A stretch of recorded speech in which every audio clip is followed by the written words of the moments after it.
What's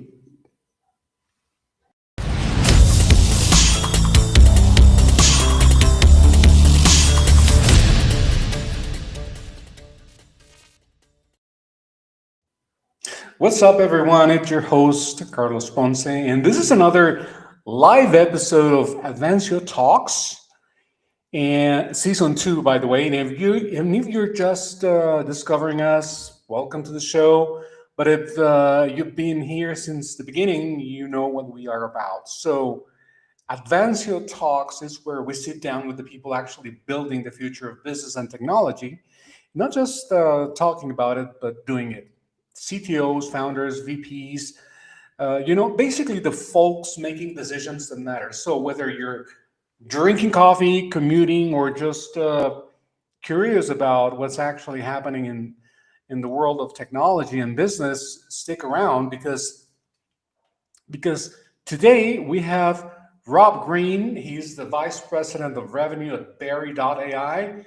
Rob, welcome to the show. It's a pleasure to have you here. Thank you. Absolutely, yeah. And stick around because Rob has got stories and insights you won't hear anywhere else. So let's jump right in.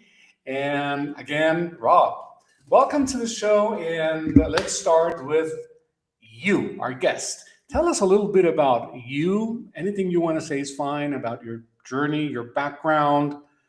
So let's start from there. Okay. Normally I would start off with, I love long walks on the beach and coffee. No.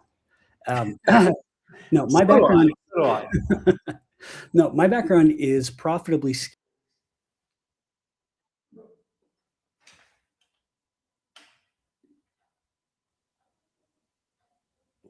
Looks like we're back.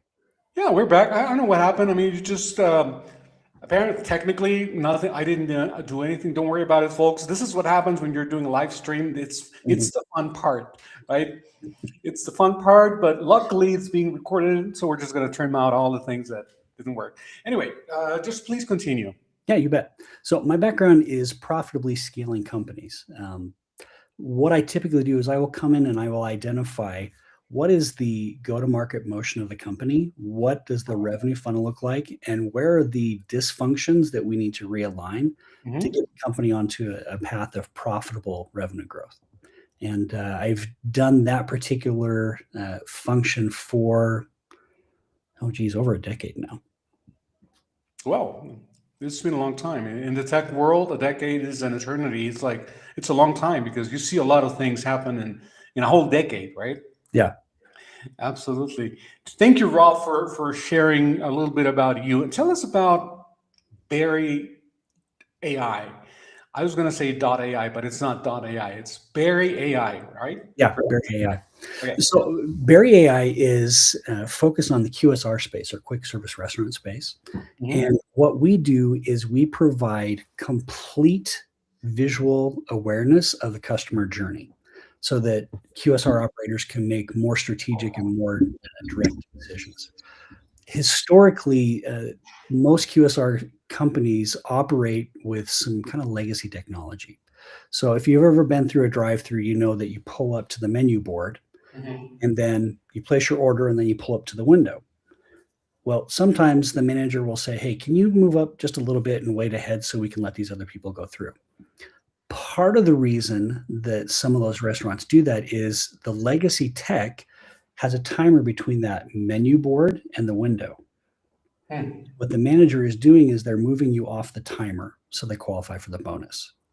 Oh, okay. What our technology does is we provide you visibility of the entire customer journey. So from the moment you and I first pull into the drive-through and we're waiting to even get to the point where we can order our food, to the point where we have been pulled ahead and we're waiting to get our food at that point, we provide visibility into that whole customer journey. And the way we do that is our AI analyzes the video feed to identify where are the cars and where are they at each stage of the journey. And you can't cheat it. So it provides a much better understanding of your operations so you can make better decisions for your operations. Oh, that's great. I mean, actually, I think it's as a user, I would say probably that expedites the whole experience of partnering a lot and all that, right? So that is great. So tell us about, we're going to be talking about, we're going to introduce the topic that we chose for today's conversation is efficient growth at scale, building distributed teams that multiply revenue, not burn. So I think this is interesting. Why did you feel this was a topic that is relevant for this day and age? Let's start there, and then we'll move on to other questions. Yeah. In terms of building revenue at scale without doing it unprofitably, I think that's a problem that's plagued businesses for a long time. But I think it's especially relevant now that we've kind of emerged out of that cheap money growth at all costs era. A lot of businesses prior to that were structured so that it didn't matter how much money you were making. What mattered is how much money you were bringing in, even if it was not profitable. And so what a lot of companies would do is they would spend $3 to get $1 in revenue from a customer. And then what they would do is they would say, okay, we've done that now. We've shown we can do this. And they would go get new investors to pay off the old investors, and then they do it again. And companies were being valued based on their revenue, not their profitability. And so you would see companies that were being sold for ridiculous amounts, but they were actually losing money. When the free, cheap investor money dried up, it exposed the vulnerabilities of that business model. Warren Buffett says, when the tide goes down, you can see who's been swimming naked. A lot of companies were swimming naked. So getting back to those fundamentals of how do you profitably build revenue is important now more than it has ever been before. Okay. So we're talking about profitable, efficient growth. So can you tell us what's fundamentally different about your approach that allows for profitable growth? Yeah, there's three kind of main pillars that I focus on. The whole point of business is to profitably add value to your customers in a way that they appreciate. If you can't do those three things, you shouldn't be in business. What I find, like I said before, is a lot of people are more focused on demonstrating they can generate revenue than they can demonstrate it profitably. So one of the metrics that I use is kind of the benchmark is called the LTV to CAC ratio. And what that is the lifetime value of the customer relative to the cost of acquiring a customer. Right. When you're trying to make sure that you're being profitable, a lot of companies aren't paying any attention to that ratio. What you need to do is you need to have a minimum baseline of, for every dollar I spend, the customer should be giving me $3 over the lifetime of my experience with that customer. Now, it doesn't mean that they give you $3 up front. It can mean they buy one product. I know they're going to buy another product next year and another one the year after that. But you need to make sure that your CAC to LTV ratio is in proper balance. When it's not, that's when you've got problems. So for me, that's the kind of the touchstone that I rely on is where are we at on that ratio. Okay. You mentioned, correct me if I'm wrong, but I think you mentioned putting companies on the path to profitable, efficient growth. So my question is, what are the specific milestones or metrics that tell you that a company is on that path versus just, growing expensively? There's a lot of metrics you can get to, but again, I still come back to that LTV to CAC ratio. When I first get into a company, I identify how much did we spend to get our customers last year? How much is it going to cost us to maintain those customers? And then how much is it going to cost us to continue getting new customers? That's really what I get to. Those are the metrics that you need to look at. You can look at all kinds of other things, but that's really the foundational element you need to be focusing on. Okay. So now there's another thing about building GTM teams, right? You have built and scaled, this is my understanding, GTM teams across marketing, sales, and customer success for 11 plus years, correct? Yep. Okay. And from our perspective building distributed engineering teams. What do you think about building distributed GTM teams in terms of making it in an efficient manner? You know, we're talking about efficiency. So how do we do this efficiently? You know, for a while, there was a big push of everybody's got to return to office. We need everybody in office in order to be successful. I don't believe that anymore. The way I look at it is, you know, we're delivering something to our customers, something that they find valuable and useful. Internally, my other teams are also my customers. And so I need to identify, can I deliver to them what they need in a cost-effective way? When I look at, you know, distributed systems like you're talking about, you know, Advancio and the distributed engineering teams, distributed GTM is the same sort of thing. I have clearly defined things that I need you to deliver as a GTM function, whether it's content creation, whether it's SEO, whether it's, you know, generative engine EO, or generative engine optimization, those types of things. I have a clearly defined deliverable. Can you provide it to me for the specification that I need on time and in budget? If you can do those things, then I think we have an option here. It doesn't matter whether you're inside my office. It doesn't matter whether you're in Taiwan or you're in the Philippines or you're in, you know, the Czech Republic, wherever you might be. As long as you can provide those deliverables, you've got an option for distributed teams. I think the problem that people may fall into is they don't have clearly defined deliverables and they don't have good communication patterns with their vendors.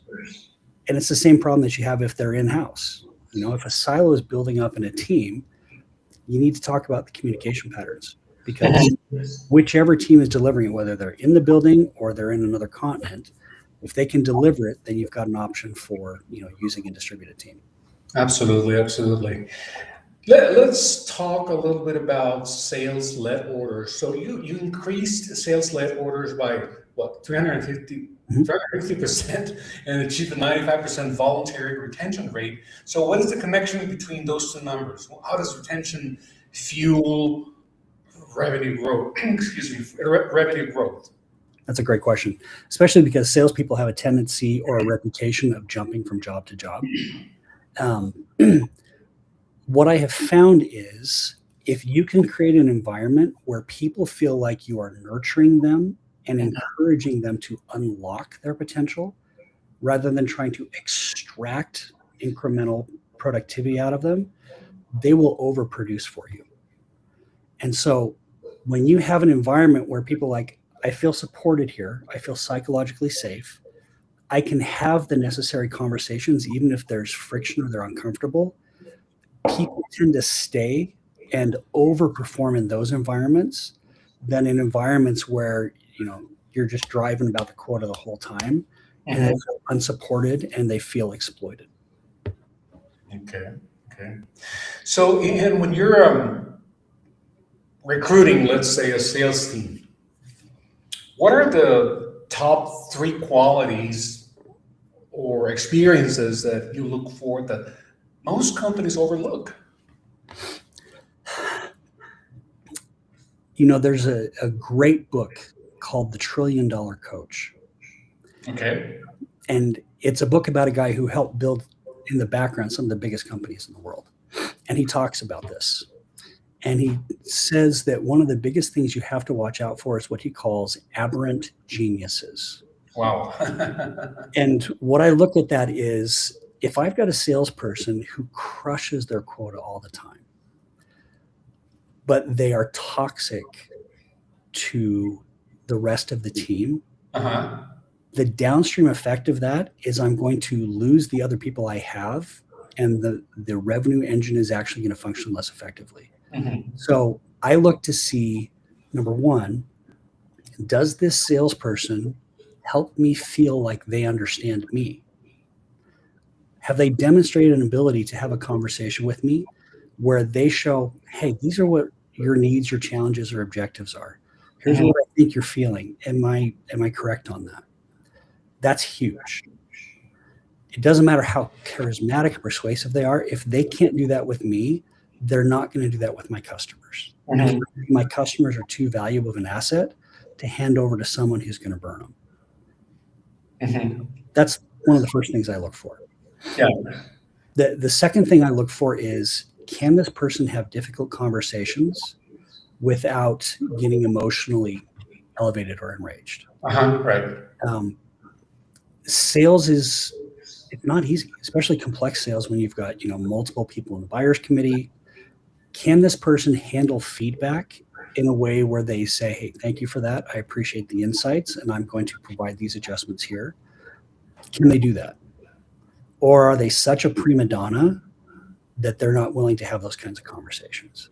Mhm. Mhm. And the third one is, are they fun? Are they enjoyable? Because Right. they do a lot to contribute to the environment of the team. Are the rest of the team going to be eager to support this person? Or are they going to feel obligated? Oh, great, I got to deal with this salesperson again. It's my job. They're the top producer. They're kind of the golden child. I don't want that. So those are the things I look for. Okay. Yeah, I mean, that sounds very reasonable. By the way, I was listening to you, and I couldn't relate more, especially on the are they fun? Are they fun? The fun part. I've been lucky enough to participate in companies or work with companies that place fun at the forefront, so that makes it all interesting. So let's talk a little bit about marketing and revenue strategies. So you increased revenue by what 568%. Those are the numbers that I have here through optimized inbound marketing tactics. Mhm. So my question is, what does optimize actually mean in practice, or what do most companies get wrong? I'll start with, what do most companies get wrong? Okay. We are in an era right now where we are being buried in a quantum amplification of crap. People are trying to bludgeon their prospects into submission by just flooding them with AI-generated poor quality nonsense. Right. The It's slop, not they call it today, right? AI slop. AI slop, yeah. People are starting to become desensitized to that. Mhm. You probably, like me, I see my email box and I click delete on almost everything, no matter how great the headline is, because I'm just flooded with this stuff. So I think what we have to get back to is the fundamental of, what are my customers' needs? What are the challenges they're facing? What are their objectives? Do I truly understand what their needs are? And do I understand how they want to be helped? If I understand those things, then I can craft messaging and deliver it in ways that is meaningful, that will be signal rather than just noise. You've created comprehensive revenue strategies across marketing, sales, and customer success. So how do you get these traditionally siloed functions to actually work as one revenue engine? I think I would be interested in hearing your thoughts on that one. Yeah. I look at it again, that whole notion of our internal teams are our customers as well. Mm-hmm. So when I look at like the full life cycle of the customer, I think, okay, from the first marketing touch point to the closed won sale, to being nurtured by customer success after the sale, to sales then re-engaging and upselling them again, that's a continuous life cycle of the customer. And each of my teams plays a distinctive role in those stages. If my teams are focused on, how can I conduct my work in such a way that I'm empowering my colleagues to succeed in their efforts with this customer, and then they are also realizing my other teams are doing for me as well, for me as well. Everyone then has this view of, here's the customer. How do I act in a way that's going to make sure that every one of us is touching the customer in a meaningful, beneficial way, powers each other. When you do that, you've got your mindset right, and then you need to have frequent conversations with each other. Low risk, low friction conversations of, hey, I'm trying to deliver this to the customer. How does that impact you? And is there any way you can help me deliver it better? Mhm. That helps break down those silos and deliver a much better experience for the customer, which then drives your retention rate and it drives your new sales rate because they become great referral sources. Absolutely. Yeah, definitely. So, and I like to hone in a little bit specifically on one of the on the spaces that you serve, which is the chain restaurant space, right? Yeah. I'd like to ask you, what's the biggest mistake you see fast food or chain restaurants make when their revenue growth stalls? Is it usually a strategy problem, a technology problem, or a talent problem? What is it? A combination of all of them? What is it? That's a great question because QSR operations they're complex interdependent functions, all working together as a team to produce a result. Mhm. In terms of, what are the biggest mistakes that I think people make, the ones that I've observed is they think that a new piece of tech is going to solve a systemic problem. Mhm. Tech amplifies your systems. Right. So if you have a dysfunctional system, it doesn't matter how good your talent is, they're still going to be limited in what they're able to accomplish. So the biggest thing that I think brands miss is gaining accurate visibility into Mhm. what's actually happening in their operations. Some of the people that I've seen, they're like, okay, I want to make sure that I'm investing in an AI camera system that will tell me when the garbage cans are too full in the back of the kitchen. Mhm. That's interesting, but is that really useful in Mhm. driving the customer experience? Right. What we find is let's focus on, let's say it's your drive-through. 70% of your revenue comes through your drive-through. Let's focus on what is your customer experiencing in that customer journey. Let's invest the tech there, get that fixed, and then you may not need the other tech. Right. Right.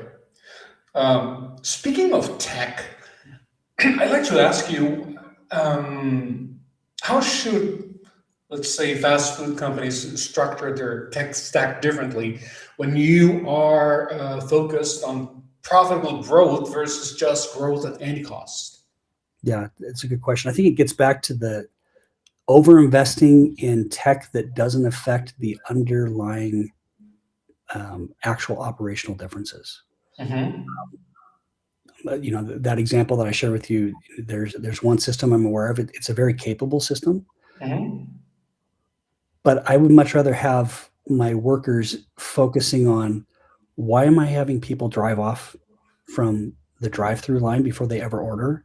Mm-hmm. Much more interested in knowing about that and having tech that will help me understand that than in understanding, did the tables get wiped off in the back of the kitchen? So I think focusing again your tech stack on where is most of your revenue coming from, identifying where the bottlenecks are, and then fixing those bottlenecks, because you may be surprised to find that it's not additional marketing that you need. It's reassigning a worker to a different point in the workflow so you can use the customers that you're currently getting and optimize the revenue from them. Okay. Okay. And specifically, I mean, we haven't really touched on Berry AI specifically that much. So I'd like to touch on that and hone in on Berry.ai. Berry AI, I'm sorry. I tend to say .ai, just a habit. Right. Yeah, it's Berry AI. Okay, so at what stage should a company invest seriously in the type of technology Berry AI provides versus just focusing on acquisition? Or how do you recommend they make that call? Great question. We're seeing typically three areas where people are doing that. The first is one that you kind of mentioned before. Their sales have dropped off. Mm-hmm. Trying to figure out what's going on. We're having customers invest there because they're recognizing, hey, my sales funnel is leaky. I need to optimize the traffic I am getting so Mm-hmm. I'm driving more profitable revenue rather than spending, a huge amount of money on marketing. So that's the first thing is my sales have slowed down. I need to optimize the current people that I'm getting right now. The second level we're seeing is like multi-unit franchise owners, they own a portfolio of different companies. They're ready to level up and they're ready to expand into a much more profitable operation. We're having those people contact us because they're recognizing the legacy tech that they had before is only giving them visibility into about 25% of the customer journey. And if you've got 70% of your revenue coming from the drive-through, but you can only see 25% of the customer journey, there's a lot of growth opportunities there. Mm-hmm. Third one we see is national brands who are trying to understand how is this whole ecosystem working together on a brand, and how do we identify the leverage we can adjust on a brand level to drive bottom line results for all the customers or for all franchisees. A good example is we had a customer with our system identify, hey, we rolled out this new menu item. How did it actually impact the speed of service for all the restaurants? Did it actually slow people down because it took longer to prepare and we lost money on it? That's something that they would never know without our technology. So those are the three areas we see. Your sales have stalled. How do I optimize what I'm currently getting? I need to level up and I need better visibility into the entire customer journey. And then as a brand, how do we adjust things on a macro level to drive bottom line results for everybody? Okay. I like to. I mean, we got a few minutes left, and I wouldn't. We've been talking about this, the strategy, the marketing, and the tech also. But there's also, I think it's important that we touch on the human side of the equation. The people. So you achieved what, a 95% voluntary retention rate through employee mentoring and training. So that's quite commendable. So in today's competitive talent market, what are you doing that keeps people from jumping ship? It's a little different on a distributed team level than it is when everybody's on site. If it's on site, you can all run to the restaurant together, get lunch together, that type of thing. On the distributed side, what we're doing is, again, providing that psychological safety so that people have the freedom to fail forward without fear.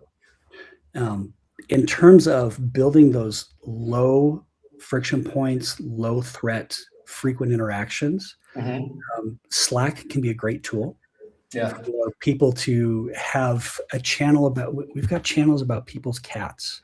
We've got channels about anime. We've got channels about, I'm in the mountain climbing channel, those types of things. Those things provide those frequent interactions. And the other thing is I also do at least quarterly team meals over Zoom. And so what we'll do is we'll send out to people saying, okay, here's an Uber gift card, whatever it is for your country of origin, wherever you're at. Here's the time that we're picking. It's a time that works for whether you're in Taiwan or you're in Atlanta. We're all going to get together. We're going to have a meal. And we're just going to shoot the breeze. Lowering the seriousness of some meetings is also helpful. So like our sales team meeting at Christmas time, everybody wore costumes on Zoom. Just making it fun, even if you're in different places, providing people with, again, the psychological safety and the resources they need to feel like they can succeed without fear. Right. Yeah, right. Especially when you have a distributed team with people all over the world, in different countries, different time zones, different cultures. So I'm curious, when you're scaling a team quickly, how do you maintain culture and quality without slowing down growth? That's a great question. For me, culture is the default mindset that we have when we interact with each other. Okay. So for me, it's absolutely critical when I'm interviewing someone that I'm kind of sussing out what is their default mindset when they're interacting with people. It is much easier to train someone who has that default mindset how to work together with each other than it is to bring on a toxic high performer and then try to unwind everything that they've learned because the collateral damage is too high. So maintaining the culture is, number one, hiring with culture in mind. Right. Number two, providing that psychological safety. 3, providing the frameworks where they can succeed and they can grow in their own respective skills. I see. Yeah, that's definitely of the utmost importance. So we only have time for one more question, and I'd like to close before, I'm going to ask you for your final words of wisdom as well. But my last question for you is about strategy and execution. So let's say that if a founder or owner of a portfolio of fast food locations is watching this and their revenue growth has stalled, what are the first three diagnostic questions they should ask themselves about their team and strategy? There's a lot of things I can say here. For me, the first thing I think is, do I have the data I need to correctly assess the situation? Mm-hmm. A lot of operators are, they're struggling with legacy tech that gives them such limited visibility. It's kind of like flying a plane with just a gas gauge and an altimeter. If you want to fly higher, you need to have more data, and you need to have better data. So that's the first thing. Do I have the data I need to make the right decision? The second one is, what are my current leaks in my revenue funnel? Again, it may not be that I need more people showing up. It may be that I need to plug the holes that I've got so that I can optimize the revenue that I'm getting. Great example. We had one customer that installed our system, and within the first week, they identified a previously hidden bottleneck in their drive-through operations. They reassigned one worker to a different point in the workflow, and within 90 days, their weekly revenue had averaged between 13 to 20% higher. That's without additional marketing spend, no additional advertising. It was just optimizing where are the holes in my revenue funnel and how do I fix those. Mm-hmm. And the third is, what are the operational adjustments that I can make now to retain my existing customers? Another customer ran a test with 145 restaurants with our system, and they determined that if they could reduce the number of drive-offs by 1 car per day, they would increase profit, not revenue, profit by over $540,000 a year. Wow. Yeah. That's just by understanding what's the operational tweak I can make to retain those people. But that's not the biggest thing. We counted 55 million cars last year, and we identified that over 500,000 of them leave the drive-through before they order. Mm-hmm. You don't just lose that revenue for that transaction. That customer will remember that place is too slow. I'm going to somewhere else, and you'll lose all the future revenue. Mm-hmm. So identifying those operational things that you can adjust to retain customers, I think, is the third question they should ask themselves. Absolutely, absolutely. Yeah. Rob, unfortunately, we're coming up on time, and all good things must come to an end. This is no exception.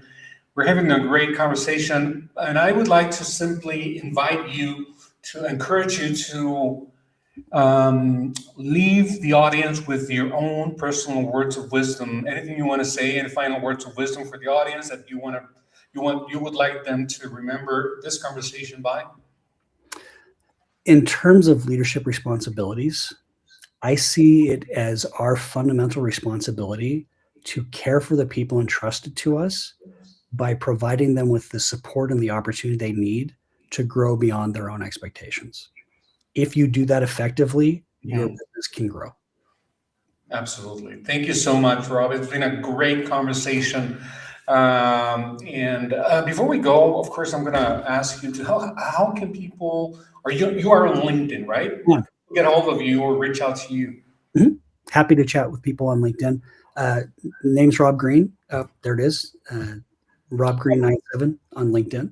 It's easy to remember, folks. It's just / Rob Green 97.